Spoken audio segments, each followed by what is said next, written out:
계속 우리가 기도원 말씀을 보고 있는데요. 제가 이제 밤이긴 하지만 여러분들한테 퀴즈 하나를 내려고 합니다. 이 사람은 누구일지 한번 맞춰보세요. 그는 24살에 문과라고 하는 과거에 합격을 합니다. 그리고 30살 때는요, 이 유공공원이라고 하는 근대적 교육기관에서 영어를 배웠어요. 그러니까 굉장히 엘리트라는 거죠. 심지어 시와 문해를 즐겼고요. 그리고 고종 다음에 황제인 왕인 순종의 스승이 되기도 합니다. 그리고 1896년에는 독립협회 위원장으로도 활동을 했고요. 1898년도에는 독립협회 회장으로도 그 지위를 담당했습니다. 그리고 명성황후가 시해를 당할 때 나중에 러시아 공사관으로 고종 황제가 피신을 하잖아요. 그걸 아간파천이라고 하는데 그거를 주도한 인물이었습니다. 누군지 예상이 되세요? 네? 서재필이요. 독립신문을 만들었던 서재필 땡 아닙니다. 네? 제가 신채호? 그분을 얘기하신 제가 잘 안 들려서 자, 정답을 말씀을 드릴게요. 그의 이름은 이완용입니다. 놀랬죠? 여러분, 이완용 하면 우리가 다 뭘로만 알고 있어요? 매국 그런 걸로만 알고 있지만 그가 처음부터 그랬던 것이 아니라는 거예요. 처음에는 정말 충신이었고 열심히 하고 똑똑한 사람이었고 나라를 위했던 사람이 나중에 바뀌었던 거예요. 제가 오늘 왜 이런 말씀을 드리느냐? 자, 우리가 계속적으로 지금까지 보아온 기도원의 모습은 어땠습니까? 정말 작은 거 하나도 어찌할 바를 몰라 하나님께 뭐 했어요? 기도했어요. 양털기도 우리가 말씀을 통해서 같이 봤잖아요. 작은 것 하나도 진짜 어찌할지를 몰라 이게 정말 맞는 건지 하나님 앞에 물었고, 놀라운 것을 우리가 말씀을 통해서 봤을 때 그때마다 하나님이 어떻게 하셨어요? 잘못하고 너 왜 믿음이 없냐라고 탓하는 게 아니라 그 기도를 다 어떻게 하셨습니까? 들어주셨어요. 그런데 8장에 가서 그의 모습은요, 조금씩 우려감이 생겨요. 조금씩 바뀌기 시작합니다. 한번 가만히 보십시오. 사사기에 나왔던 기드온이라는 인물은요, 겨우 300명으로 13만 5천 명을 무찔렀는데 그때 썼던 무기가 뭐였는지 지난 시간에 우리가 말씀을 봤지만 빈 항아리 안에 횃불을 넣고 나팔을 불었던 그들이 그런 존재였습니다. 그런데 그런 그가 사실은 7장부터 마음에 조금씩 걸리는 부분들이 있었어요. 한번 여러분들 7장 18절 말씀을 한번 보세요. 7장 18절 말씀을 보니까 구호를 만듭니다. 항아리를 깨면서 나팔을 불면서 구호를 만드는데 뭐라고 외칩니까? 여호와와 기드온에 뭐가 들어가요? 누구 이름이 들어가요? 기드온의 이름이 들어가요.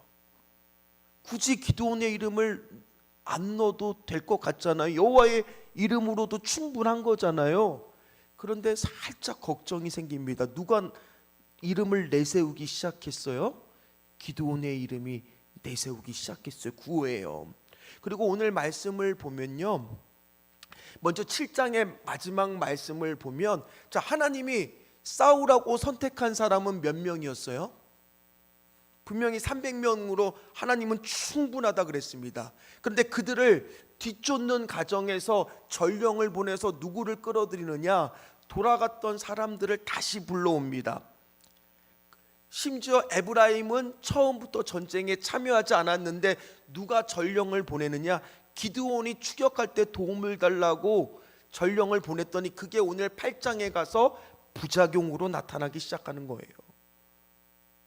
여러분, 기드온이 하나님이 분명히 300으로 충분하다고 했을 때 그걸 끝까지 믿고 300명으로 싸우고 끝났으면은 그는 오늘 굉장히 하나님 앞에 칭찬을 받음으로 끝났을 거예요. 근데 그는 그러지 못하고 더 완벽한 승리, 내가 더 잘하기 위해서 자신의 노력과 애씀으로 사람들을 보내기 시작하니까 오늘 어떤 일이 발생하는지 말씀을 통해서 한번 보십시오. 자, 1절 말씀입니다. 같이 읽겠습니다.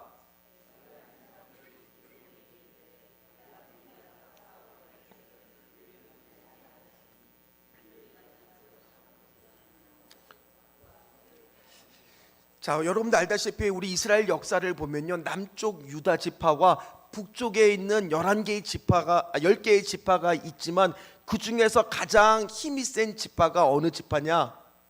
에브라임 지파예요. 에브라임 지파가 인구수도 제일 많고 힘도 제일 셌습니다. 자, 그 지파가 오늘 시비를 걸죠. 오늘 1절 말씀의 맨 끝에 보면 어떤 말씀이 나와요? 그와 크게 다투는지라. 이 안에는요, 무력 시위를 했다는 말이 원어에 들어가 있어요. 그러니까 자신들의 힘을 앞세워서 누구를 압박하고 있는 거냐? 기드온을 압박하고 있는 겁니다. 우리 말 안 들으면 우리가 어떤 힘을 가하게 될지도 모른다는 거예요. 그러면 에브라임이 왜 그렇게 지금 무력 시위를 하고 크게 다투느냐? 자, 전쟁을 치르고 나면 항상 남는 게 있어요. 뭐가 남을까요? 전리품이요. 그거는 당연히 나눠 가져야 되는데, 당연히 전쟁의 공을 많이 세우고 먼저 싸운 사람들이 전리품을 많이 가져가는 게 당연한 거죠. 그러면 오늘 순리대로 하면은 어느 지파가 가장 전리품을 적게 가져가는 게 맞아요? 에브라임이요. 그러니까 에브라임이 지금 자신들의 이득을 위해서 지금 자신 편끼리 지금 다투기 시작했다는 거예요. 벌써 조금 불안해지기 시작하지 않습니까? 지금 기드온이 성공을 했습니다. 전쟁에 승리를 했습니다. 우리로 따지면은 자녀가 취업을 합니다. 결혼을 합니다. 뭔가 일이 잘 풀리는 것 같습니다. 그럴수록 교회가 또 성장합니다. 그럴수록 어떤 일이 발생하기 쉽다는 거예요? 내부에서 갈등이 일어날 수도 있다는 거예요. 오늘 그런데 이걸 해결하는 기드온의 모습을 한번 보세요. 예전에 기드온이었으면 어떻게 했을까요? 하나님, 어떻게 하면 좋겠습니까? 에브라임 지파가 저렇게 지금 얘기하는데 어떻게 하면 좋겠습니까? 저들을 설득할 힘이 저에게는 없습니다. 하나님 좀 도와주세요. 이렇게 했거나 아니면 에브라임한테 하나님을 말씀하면서 그들을 설득하려고 했을 건데, 그가 해결하는 방법을 한번 보세요. 2절 말씀입니다. 같이 읽겠습니다.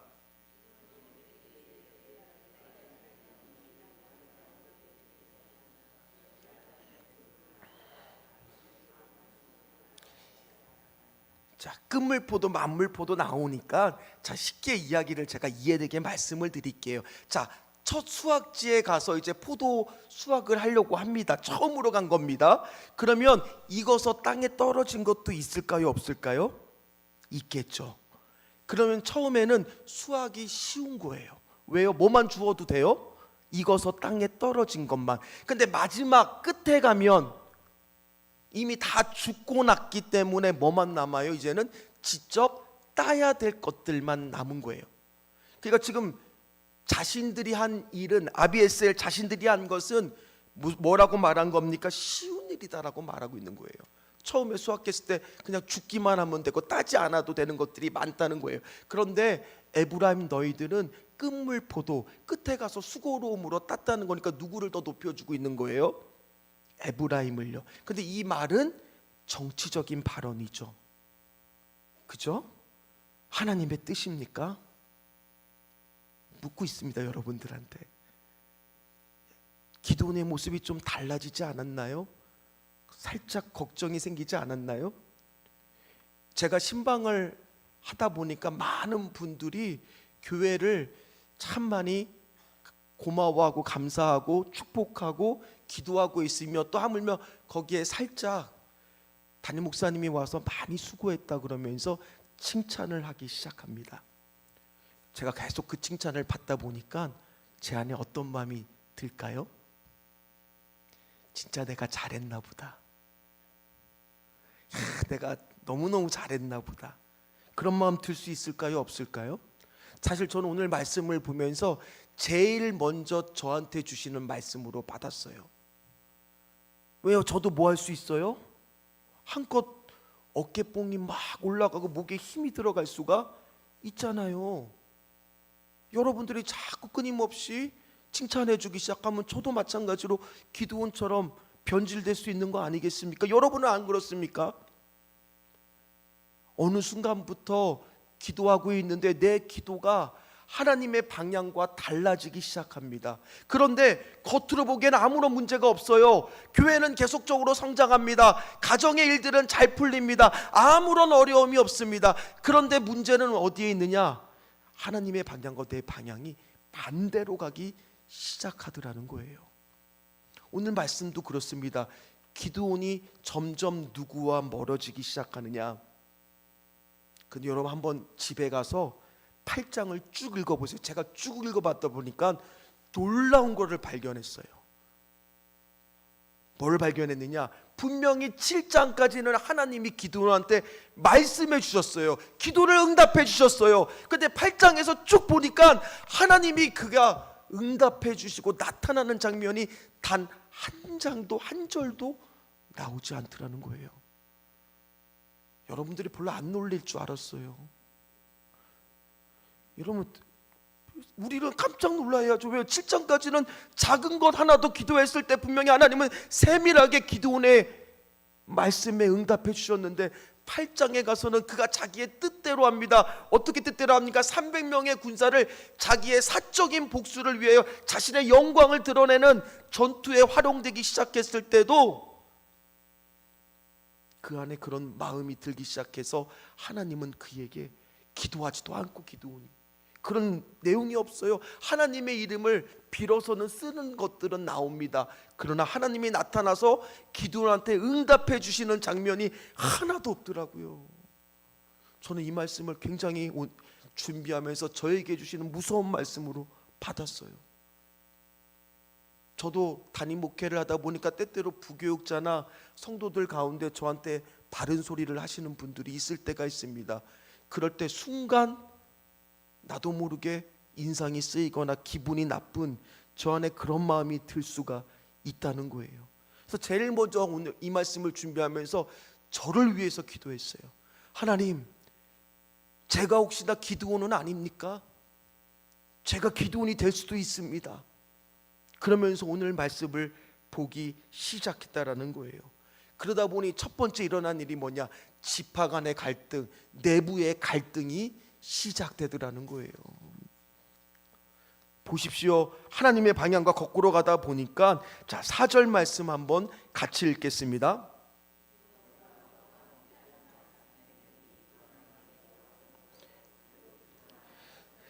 자, 보십시오. 하나님이 그에게 계속 가라고 말하지도 않았는데 기드온이 300명을 사적인 병사로 이끌며 끝까지 그들이 피곤한데도 불구하고 추격하기 시작합니다. 그러다 보니까 그들이 먹을 것도 준비되어 있지 않다 보니까 근처에 갓지파에 속해 있는 자신의 동족인 숫곳 사람들한테 먹을 것을 달라고 요청을 합니다.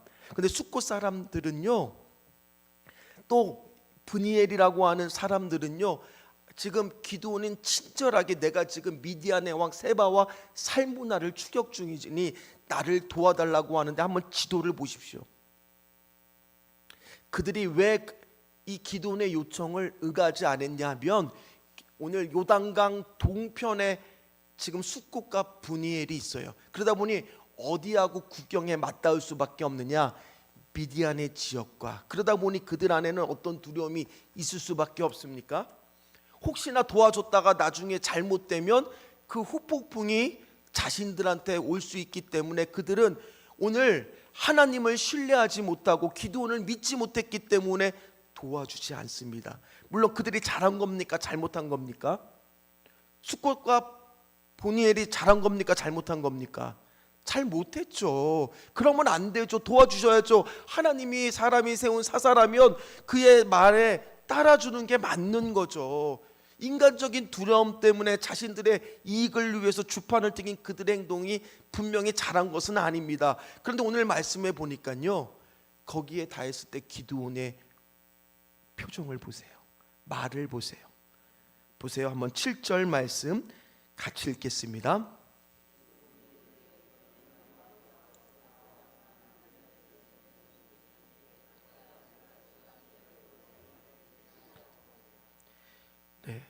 세나와 살부나의 전쟁에 승리하고 돌아오면 숫고 사람들을 향해서 어떻게 하겠다고요? 예, 자신의 동족이라고요. 이방 민족이 아니에요. 그런데 그들을 향해서 지금 이렇게 무서운 말을 합니다. 본디에는 어떻습니까? 그곳에는 망대를 헐 거라고. 실제로 여러분들 나중에 보면 지나가는 사람을 불러다가 자신을 그렇게 하대하고 거부한 장로들의 명단을 입수를 해갖고 다 복수해서 다 그들을 죽입니다. 여러분 조심하세요. 블랙리스트가 있어요. 그렇다고 해서 여러분들이 두려워서 신앙생활 하시겠습니까? 오늘 이것이 뭔가 잘못됐다는 생각이 벌써 드시죠? 아니 어떻게 이럴 수가 있습니까? 그랬던 기드온이 정말 하나님 앞에 소심하게 기도했던 기드온인데 어쩌면 이렇게 변할 수가 있을까? 오늘 그런데 그들이 도와주지 않는 것은 똑같이 누구도 당했느냐? 드보라도 당했어요. 근데 드보라는요 어떻게 대처했냐? 사사기 5장 23절 말씀을 띄워주십시오. 같이 읽습니다.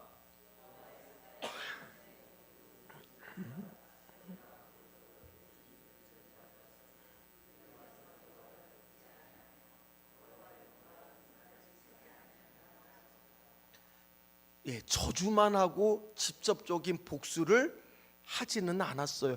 그래서 드보라는 위대한 사사로 남았고 기드온은 끝에 안 좋은 모습의 사사로 우리는 기억되는 거예요. 정말 기드온이 예전의 모습이었다라면 그들을 향해서 여호와를 신뢰하십시오. 하나님이 나와 함께하고 있습니다. 나를 도와주는 것이 여러분들에게는 정말 하나님을 위하는 겁니다 라고 하면서 하나님께 기도하면서 저들을 변하게 해달라고 기도했던 게 원래 기드온의 모습이잖아요.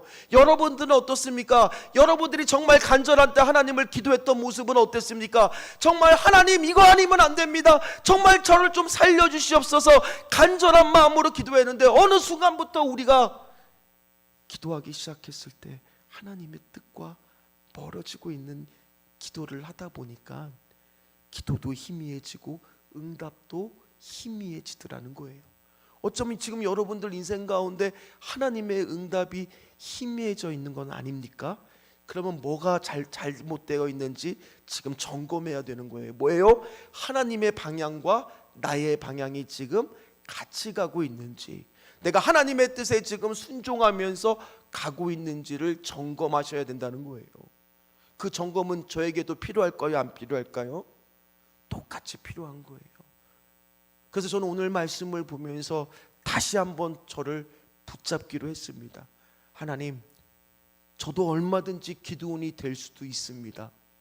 얼마든지 오늘 내 사적인 감정과 또 억울함과 힘든 것을 통해서 내 마음대로 하고 싶은 마음이 얼마든지 들 수 있는 게 저입니다. 그러면서 하나님 앞에 기도하기 시작했습니다. 하나님의 방향과 꼭 같이 갈 수 있게 도와주시옵소서. 예전에 기드온은요 신앙이 미숙했을 때 두려움으로 나타나고 그게 하나님 앞에 기도로 나타났었어요. 그런데 지금은요 권력으로 그의 욕심이 나타나기 시작하더라는 거예요.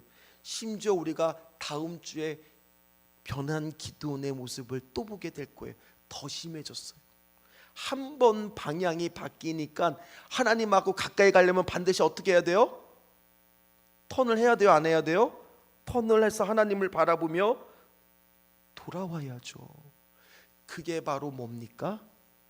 회개라는 거잖아요. 그런데 그는 점점 더 하나님하고 멀어집니다. 말씀을 마무리하도록 하겠습니다. 자, 기드온은요 왜 그렇게 세바와 살부나를 끝까지 쫓아가려고 했을까? 그 이유가 18절에서 우리가 읽지 않았던 19절의 본문을 보면 알 수가 있습니다. 한번 같이 18절하고 19절 본문을 같이 읽어보도록 하겠습니다. 이에 그가 세바와 살무나에게 말하되 너희가 다볼에서 죽인 자들은 어떠한 사람이더냐 하니 대답하네 그들이 너와 같아서 하나같이 왕자들의 모습과 같더라 하니라. 그가 이르되 그들은 내 여호와께서 살아계심을 두고 맹세하노니 너희가 만일 그들을 살렸더라면 나도 너희를 죽이지 아니하였으리라 하고. 왜 세바와 살무나를 죽이려고 그렇게 했습니까? 그의 형제들을 죽인 원수였거든요. 그러니까 지금 그들을 끝까지 쫓아가는 것은 하나님의 뜻이 아니라 자신의 개인적인 복수심이 그 안에 있었던 거예요. 그러니 하나님의 뜻이 아닌 곳에 자신이 거기에 애를 쓰고 수고하니 점점 누구와 멀어질 수밖에 없는 거예요? 하나님과요. 여러분들하고 저도 마찬가지예요. 내가 지금 사역을 하고 있는 것들은 과연 하나님을 위해서 하는 것인가, 아니면 기드온처럼 나를 위하여 하는 것인가를 끊임없이 점검해 보십시오. 여러분들이 오늘도 애를 쓰고 수고하는 것이 교회를 위하고 주님을 위한 것인가, 아니면 나를 위한 것인가를 한번 살펴보십시오. 오늘 우리가 하나님하고 같은 방향으로 가시는 저와 여러분들 되시기를 간절히 소망합니다. 간절히 소망합니다. 그렇게 되었을 때 우리는 변질이 안 되는 거예요. 그러나 혹시나 내가 지금 하나님하고 방향이 반대이다, 그럼 다시 뭐 하기만 하면 돼요? 떠나면 돼요. 주님 앞으로 다시 회개하시고 돌아오시면 돼요. 다시 가까이 가도록. 여러분, 제가 이런 비유를 좋아하는데 개를 키워보신 분들은 잘 아실 겁니다. 개가요, 자기가 막 가는 것 같지만은 결정적으로 주인하고 멀어진 것 같으면 꼭 어떻게 해요? 꼭 주인이 어디 있는지 확인해요, 안 해요? 확인해요. 그리고 멀리 간 것 같으면 다시 주인 곁으로 왔다가 또 좀 있다가 막 또 지 맘대로 막 쪼쪼쪼쪼 갑니다. 하고 갑니다. 다리도 들기도 하고. 그러다가도 또 너무 먼 것 같으면 어떻게 해요? 주인을 좀 쳐다봅니다. 돌아오려고 합니다. 제가 지난주 주일 설교에 제가 뭐가 돼야 되냐고 비유를 했냐면, 양치기에 개 보도콜리 기억나시죠? 그 영상. 여러분들이 계속 주님하고 멀어지지 않도록 오늘도 말씀을 통해서 다시 한번 여러분들이 주님과 가까워지시는 저와 여러분들 다 되시기를 주의 이름으로 축원합니다. 오늘 기도할 것이 분명합니다. 주여, 내가 지금 하나님과 같은 방향으로 가고 있습니까? 오늘 이 부분을 점검하시면서 기도의 자리로 다 나가시기를 주의 이름으로 축원합니다. 우리 같이 찬양하도록 하겠습니다.